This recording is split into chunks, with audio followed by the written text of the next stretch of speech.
Pada Juli 2014, aku dipilih untuk menjadi pengkhotbah. Pada waktu itu, aku tidak memiliki kemampuan mengidentifikasi dan mengikuti saudari rekan kerjaku dalam melaporkan seorang pemimpin distrik yang menyebabkan kekacauan dalam pekerjaan. Kemudian, setelah diselidiki, jelaslah bahwa pemimpin distrik tersebut mampu melakukan pekerjaan nyata. Dan saudari rekan kerjakulah yang sengaja mencari-cari kesalahan untuk menyerang pemimpin distrik itu dan mengacaukan pekerjaan gereja. Aku kemudian menyadari bahwa aku telah disesatkan dan merasa bahwa aku telah melakukan kejahatan besar dan pelanggaran yang serius.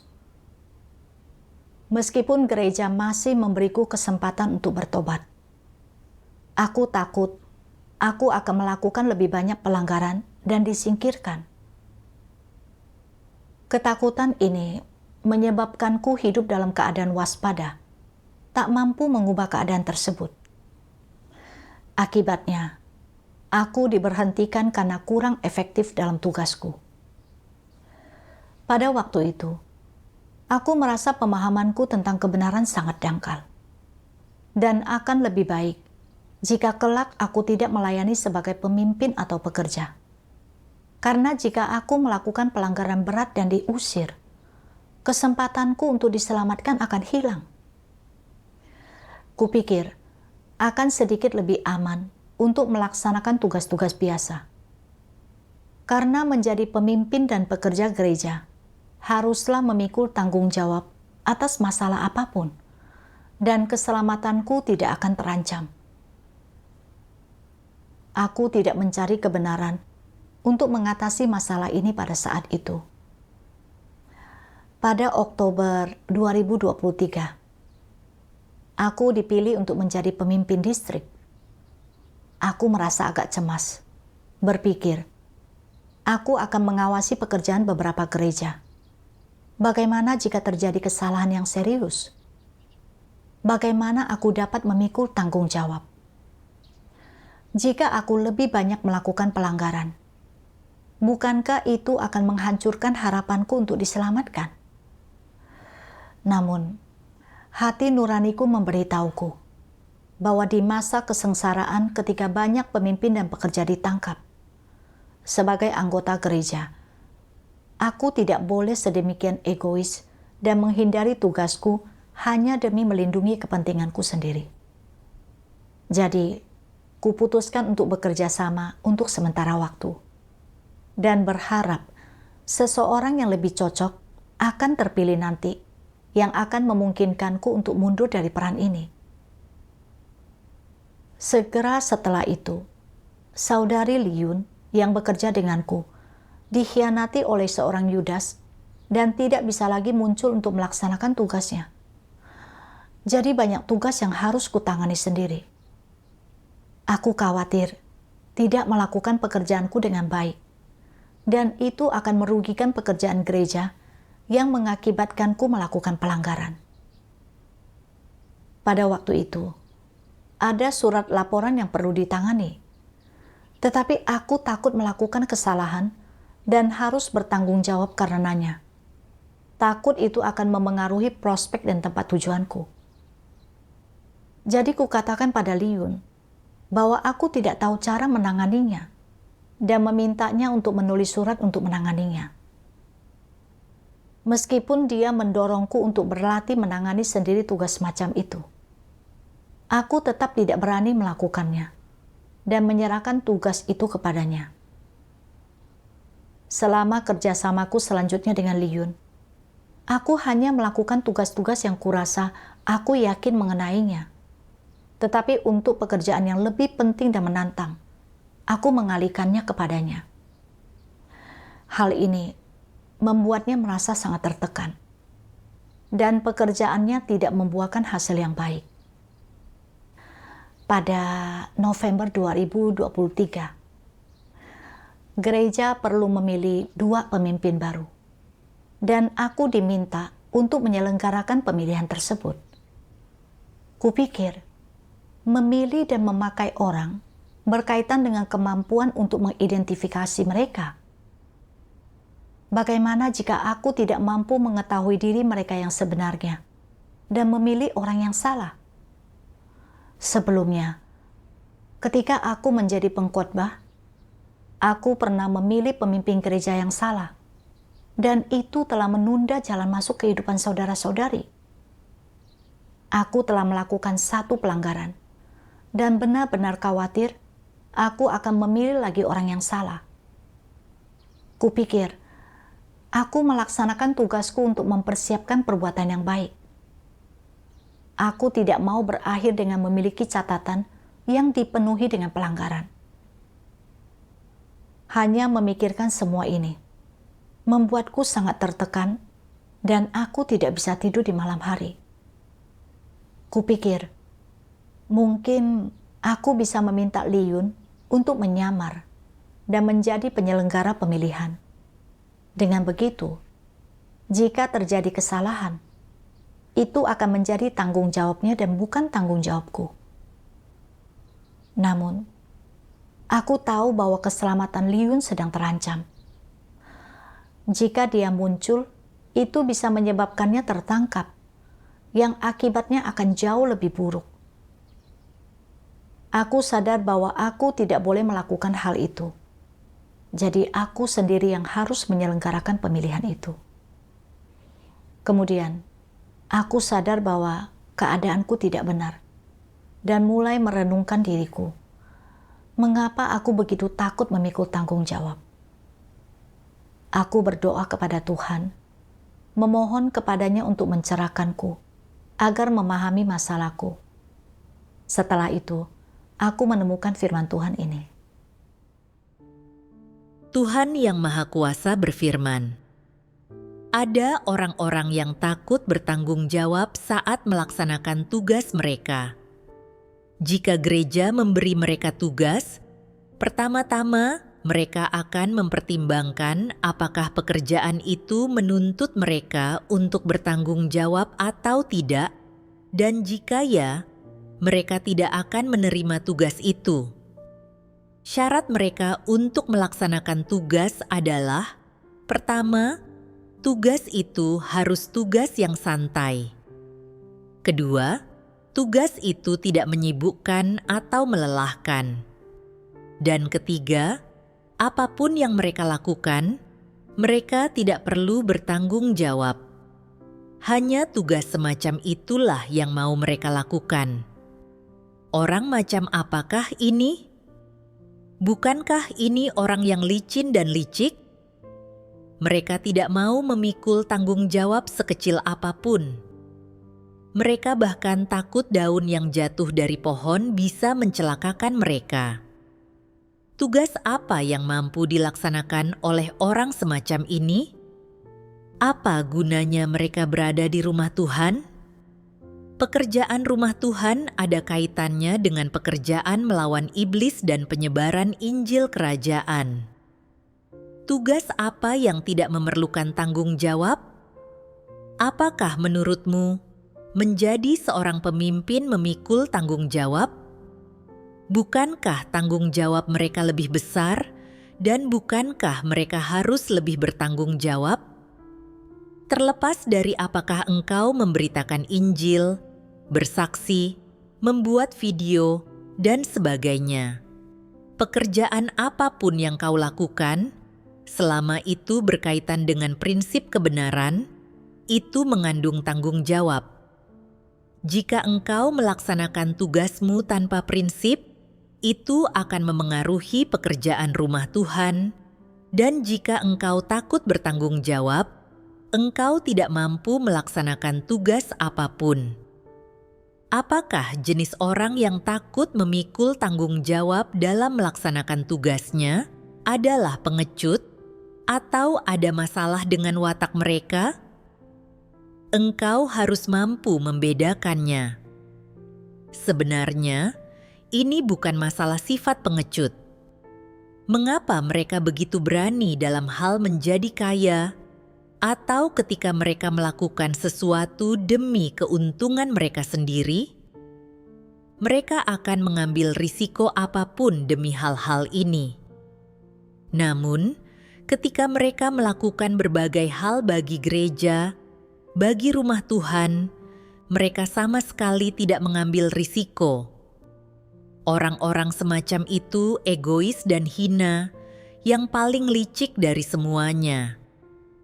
Siapapun yang tidak bertanggung jawab dalam pelaksanaan tugasnya, berarti tidak sedikit pun tulus kepada Tuhan, apalagi memiliki kesetiaan. Orang macam apa yang berani bertanggung jawab? Orang macam apa yang memiliki keberanian untuk memikul beban yang berat? Seseorang yang memimpin di depan dan maju menerjang dengan berani pada saat yang paling genting dalam pekerjaan rumah Tuhan, yang dengan berani memikul beban yang berat dan tidak takut menanggung kesulitan dan bahaya ketika mereka melihat pekerjaan yang paling penting dan krusial.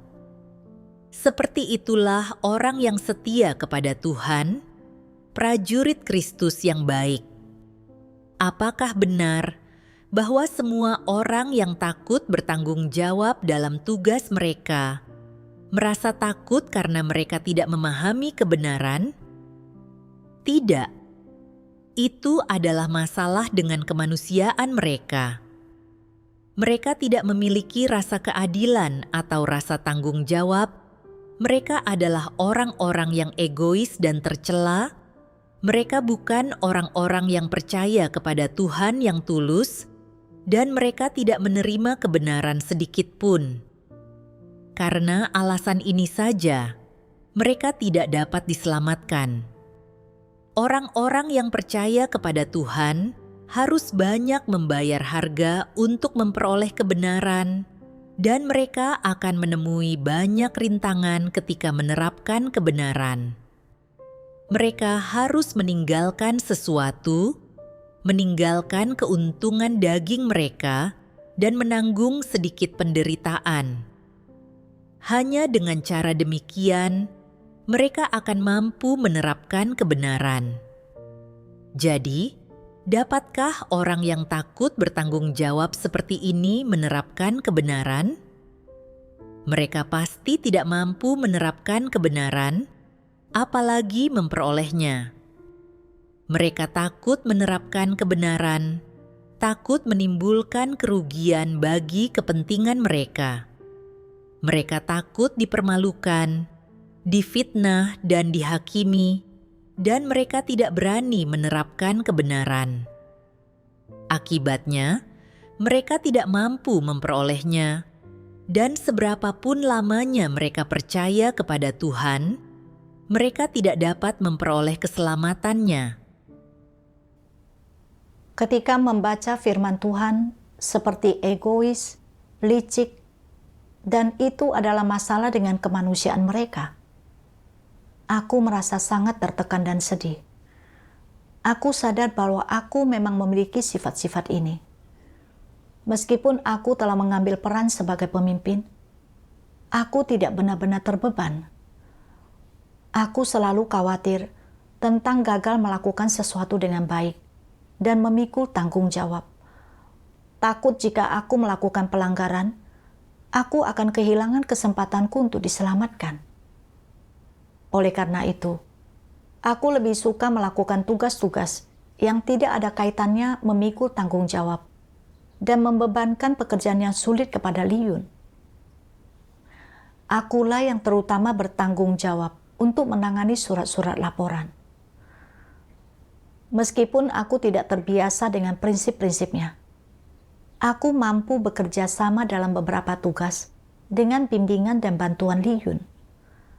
Namun, aku takut harus bertanggung jawab atas kesalahan yang mungkin terjadi selama prosesnya.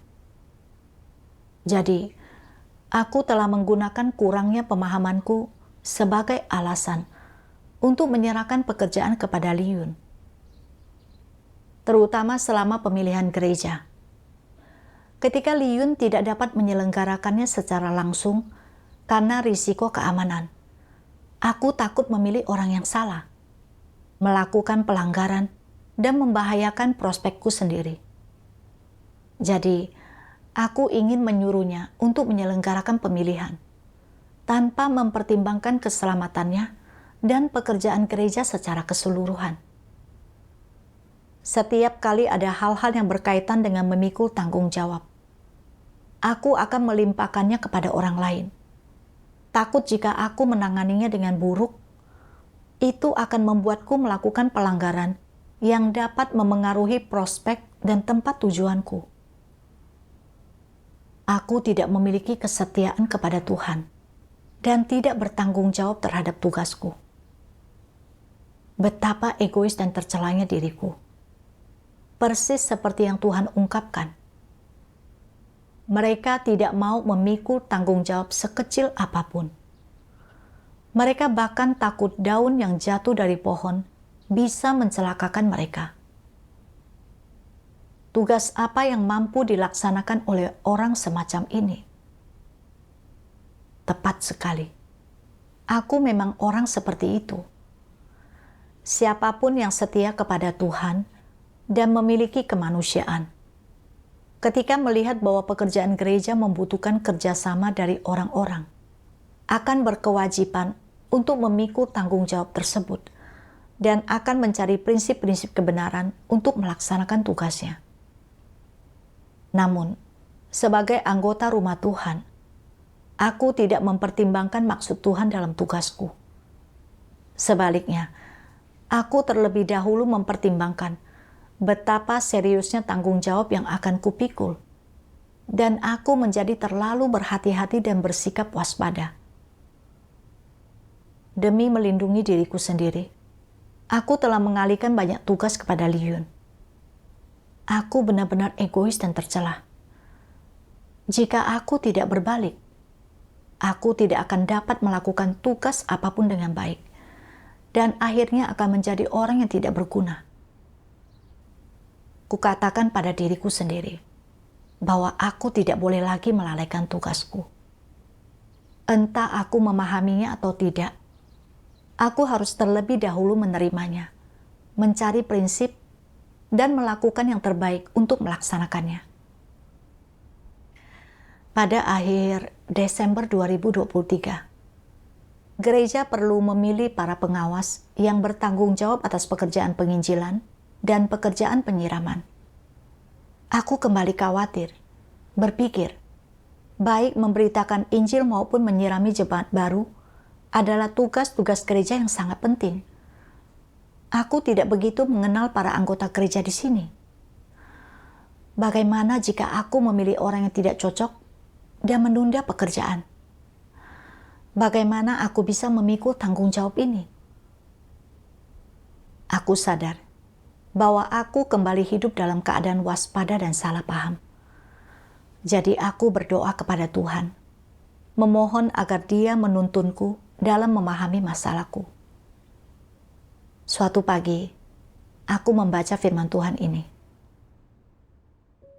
Tuhan Yang Maha Kuasa berfirman, Antikristus memendam hal-hal ini di hati mereka, dan semua ini adalah kesalahpahaman, perlawanan, penghakiman, serta penentangan terhadap Tuhan. Mereka sama sekali tidak memahami pekerjaan Tuhan. Ketika menyelidiki firman Tuhan, menyelidiki watak, identitas, dan esensi Tuhan, mereka sampai pada kesimpulan seperti itu. Antikristus mengubur hal-hal ini di lubuk hati mereka, menasihati diri mereka sendiri. Kehati-hatian adalah pangkal keselamatan. Yang terbaik adalah terbang di bawah radar. Burung yang menjulurkan lehernya adalah burung yang tertembak dan berada di atas mendatangkan kesepian. Kapanpun itu, jangan pernah menjadi burung yang menjulurkan lehernya. Jangan pernah mendaki terlalu tinggi. Makin tinggi engkau mendaki, makin keras kau jatuh. Mereka tidak percaya bahwa firman Tuhan adalah kebenaran, dan mereka tidak percaya bahwa wataknya adil dan kudus. Mereka memandang semua ini melalui gagasan dan imajinasi manusia, dan mereka memperlakukan pekerjaan Tuhan berdasarkan perspektif manusia, pemikiran manusia, dan tipu daya manusia, menggunakan logika dan pemikiran iblis untuk menggambarkan watak, identitas, dan esensi Tuhan. Jelaslah bahwa antikristus bukan saja tidak menerima ataupun mengakui watak, identitas, dan esensi Tuhan. Sebaliknya, mereka penuh dengan gagasan, penentangan, dan pemberontakan terhadap Tuhan, dan tidak memiliki sedikit pun pengenalan yang nyata akan Dia.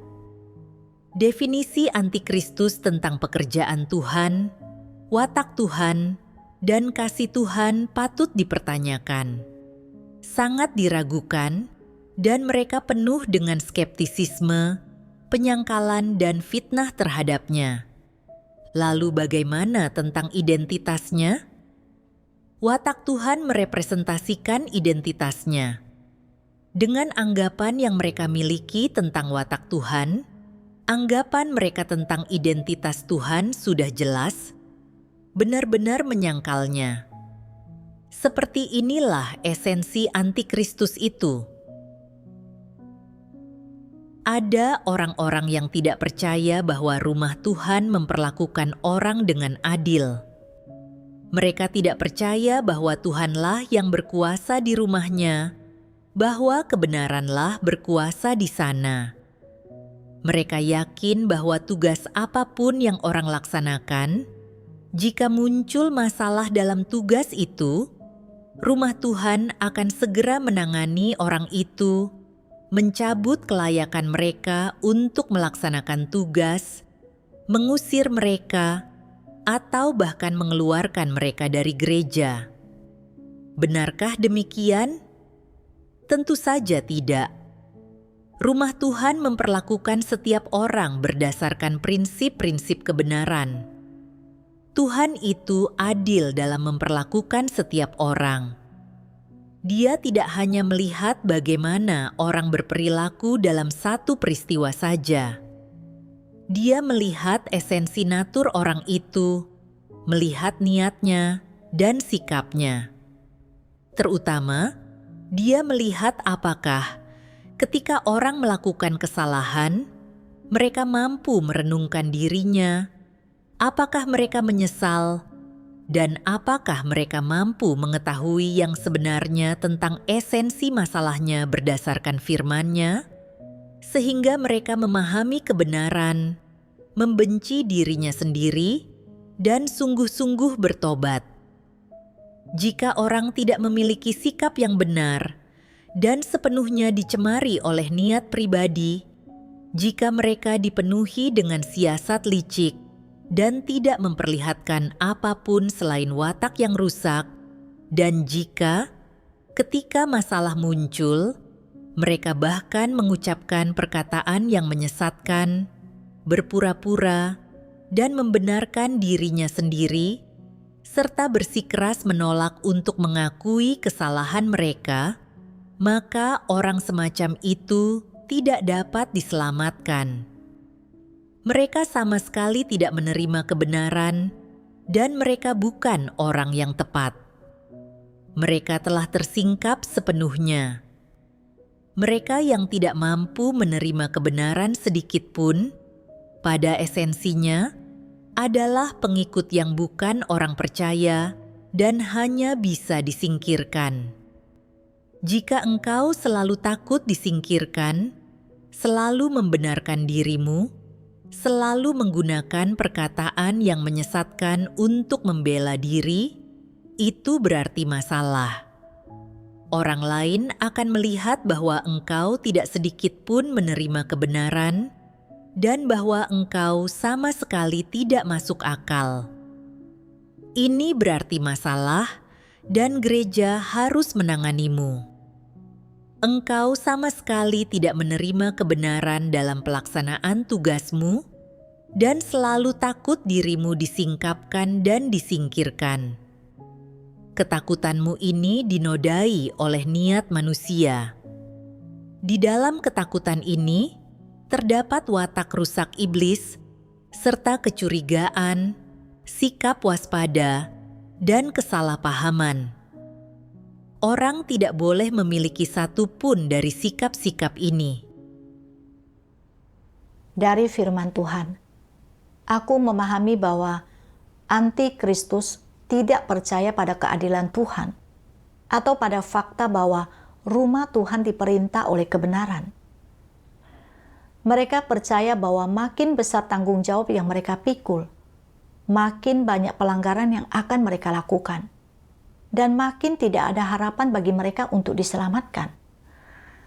Oleh karena itu, mereka terus-menerus salah paham dan bersikap waspada terhadap Tuhan.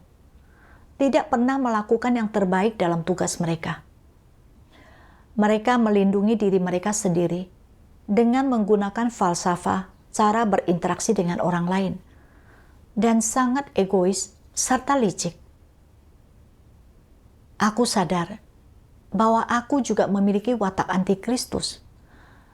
Aku yakin bahwa makin tinggi mendaki, makin sakit jatuhnya. Dan kehati-hatian adalah pangkal keselamatan. Setiap kali aku dipilih untuk menjadi pemimpin, aku selalu ingin menolak. Aku yakin jika aku bukan pemimpin, aku tidak akan melakukan kejahatan besar atau dengan mudah disingkapkan dan disingkirkan. Bahkan sekarang setelah menjadi pemimpin, aku telah melaksanakan tugasku dengan bersikap waspada dan sangat berhati-hati. Takut pelanggaran apapun yang kulakukan akan memengaruhi kesudahan dan tempat tujuanku. Aku tidak berpikir tentang bagaimana melaksanakan tugasku, tetapi pikiranku dipenuhi dengan pemikiran yang licik. Setiap kali ada tugas yang berkaitan dengan memikul tanggung jawab, aku akan menyerahkannya kepada Li Yun. Aku tidak pernah benar-benar memberikan hatiku kepada Tuhan dalam tugasku.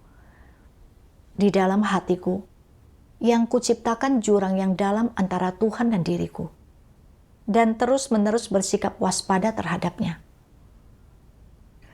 Aku tidak memiliki pemahaman apapun tentang watak adil Tuhan.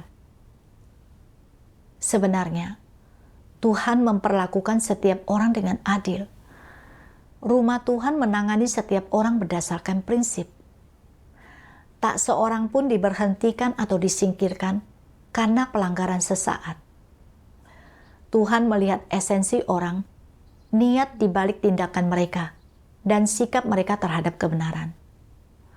Jika orang berulang kali mengacaukan dan mengganggu pekerjaan dengan bertindak menentang prinsip, dan tetap menolak untuk menerima kebenaran ketika orang lain menyampaikan persekutuan kepada mereka, merugikan pekerjaan rumah Tuhan, mereka harus diberhentikan. Aku teringat akan beberapa antikristus dan orang jahat yang telah diusir oleh gereja.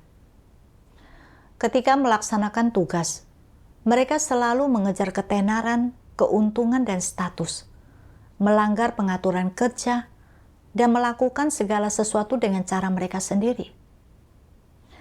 Mereka bahkan mencoba bersaing dengan Tuhan untuk memperebutkan orang-orang dan mengendalikan umat pilihan Tuhan.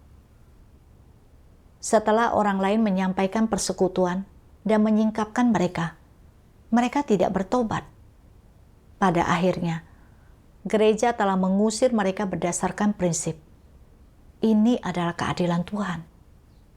Jika orang melakukan beberapa pelanggaran dalam pelaksanaan tugas karena mereka tidak memahami kebenaran, atau karena watak rusak mereka, tetapi mereka mampu menerima kebenaran dan mampu merenungkan serta mengenal diri mereka setelah orang lain menyampaikan persekutuan kepada mereka, rumah Tuhan akan memberi mereka kesempatan untuk bertobat. Sebagai contoh, ketika dahulu aku menjadi pengkhotbah, aku telah mengikuti orang lain dalam melakukan perbuatan jahat karena kurangnya pemahaman tentang kebenaran.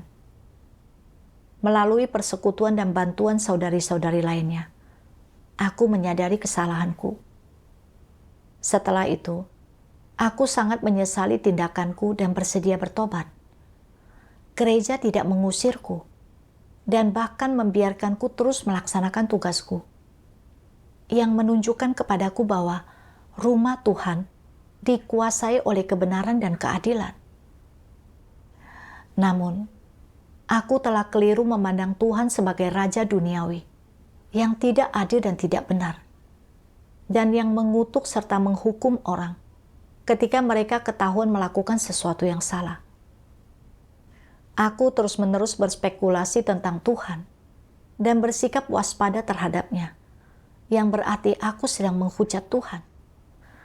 Watakku benar-benar jahat. Aku teringat akan kebenaran tentang menjadi orang jujur yang telah Tuhan persekutukan kepada kami.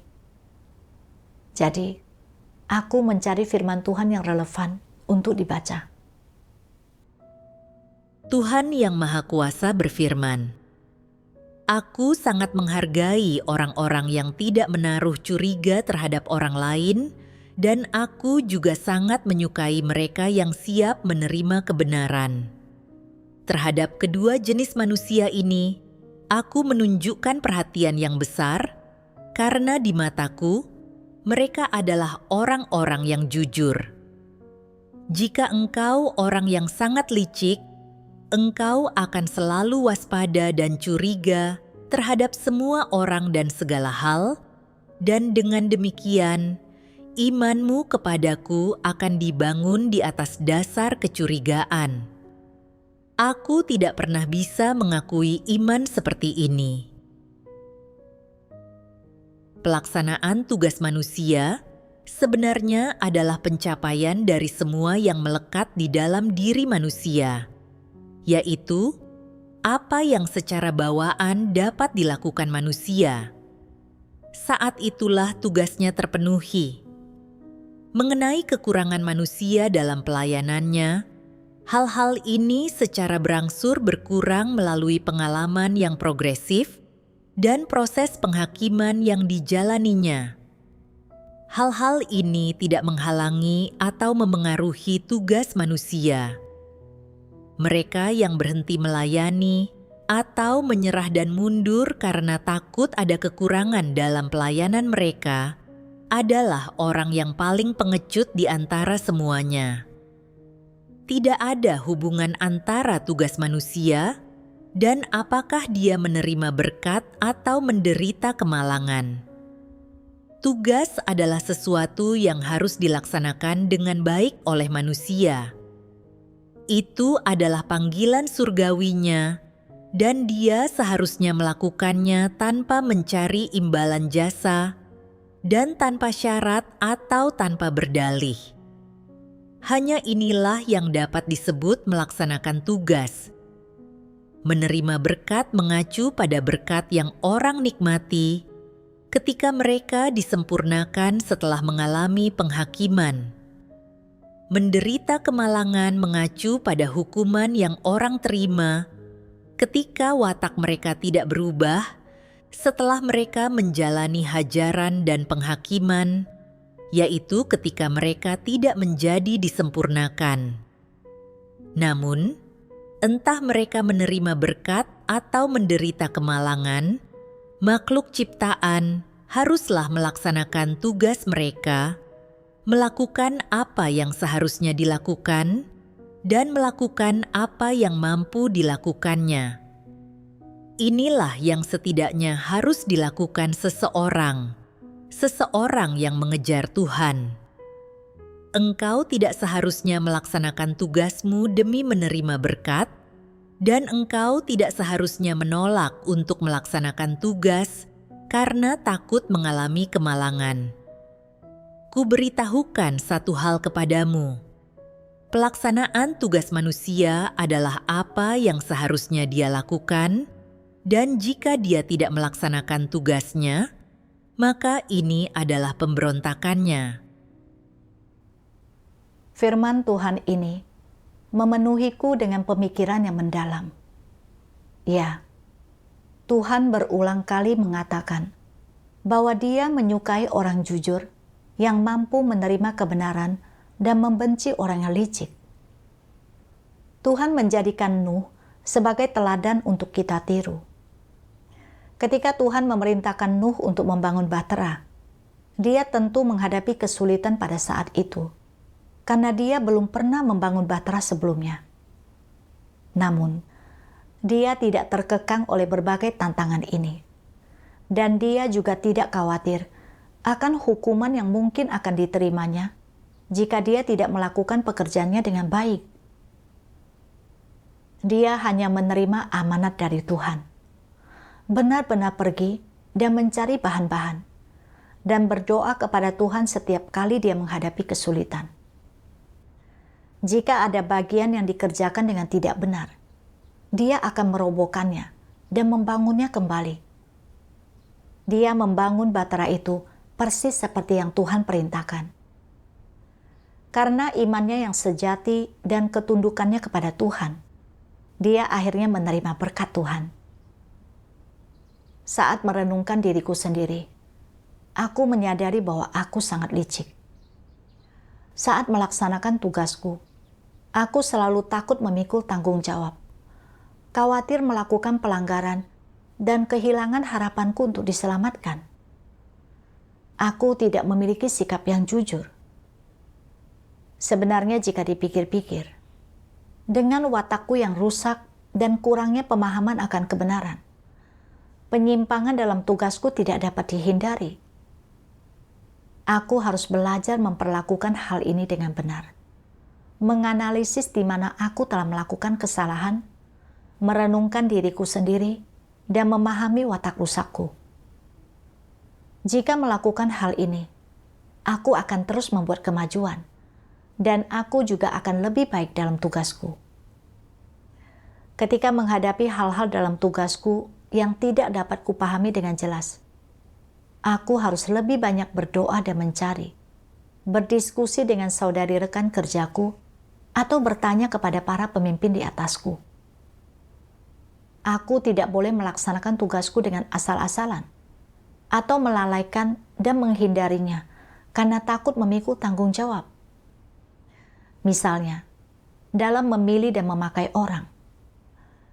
Jika pada awalnya aku memilih orang berdasarkan prinsip, dan pada akhirnya terbukti bahwa mereka adalah orang yang salah, itu berkaitan dengan jalan yang mereka tempuh, dan rumah Tuhan tidak akan meminta pertanggungjawaban dariku. Belakangan, aku sadar bahwa aku memiliki sudut pandang yang salah. Dahulu aku yakin bahwa sebagai pemimpin, makin besar tanggung jawab, makin banyak pula pelanggaran yang akan kulakukan. Dan pada akhirnya, kesempatanku untuk selamat akan hancur. Kupikir akan lebih aman untuk menjadi orang percaya biasa. Padahal sebenarnya, baik seseorang itu pemimpin atau bukan, jika mereka tidak mengejar kebenaran dan watak rusak mereka tetap tidak berubah, mereka pasti akan dihancurkan pada akhirnya. Sebagaimana yang difirmankan Tuhan yang Maha Kuasa, tetap tidak berubah dalam watak berarti memusuhi Tuhan. Di antara mereka yang disingkirkan dari gereja, banyak dari mereka yang adalah orang percaya biasa. Beberapa dari mereka tersingkap sebagai orang jahat atau antikristus, sementara yang lain tersingkap sebagai pengikut yang bukan orang percaya. Meskipun mereka tidak memiliki jabatan tinggi, bukankah mereka disingkirkan juga karena mengacaukan dan mengganggu pekerjaan gereja? Fakta-fakta ini menunjukkan bahwa disingkapkan dan disingkirkan tidak ada hubungannya dengan tugas yang orang lakukan, tetapi berkaitan dengan apakah mereka mengejar kebenaran dan mengalami perubahan dalam watak mereka. Menyadari semua ini, aku bersedia memperbaiki sudut pandangku yang keliru dan menerapkan pola pikir yang benar untuk melaksanakan tugasku sebagai pemimpin dengan baik. Kemudian, aku melanjutkan dengan memilih orang-orang untuk mengawasi pekerjaan penginjilan dan pekerjaan penyiraman. Untuk beberapa orang yang tidak dapat ku ketahui yang sebenarnya tentang diri mereka, aku berdiskusi dengan Li Yun dan mencari tahu dari para pemimpin di atasku. Pada akhirnya, kami memilih orang-orang yang cocok. Ketika aku melepaskan kewaspadaanku, mengandalkan Tuhan, dan melaksanakan tugasku berdasarkan prinsip, aku merasa jauh lebih lega. Melalui pengalaman ini, aku sadar bahwa falsafah iblis seperti makin tinggi mendaki, makin sakit jatuhnya, dan kehati-hatian adalah pangkal keselamatan, adalah kekeliruan dan kesesatan yang merusak manusia. Hidup dengan keyakinan seperti itu hanya membuatku makin egois dan licik. Terus-menerus bersikap waspada terhadap Tuhan dan tidak mampu melaksanakan tugasku dengan baik. Hal ini tidak hanya menyebabkanku menjadi tertekan dan menderita secara rohani, tetapi juga membuatku kehilangan kesempatan untuk memperoleh kebenaran. Firman Tuhanlah yang telah mencerahkan dan membimbingku untuk memahami watak rusakku, serta memberiku pemahaman yang nyata tentang watak Tuhan yang adil. Aku akhirnya menyadari bahwa apapun yang Tuhan lakukan, Dia melakukannya demi keselamatan kita.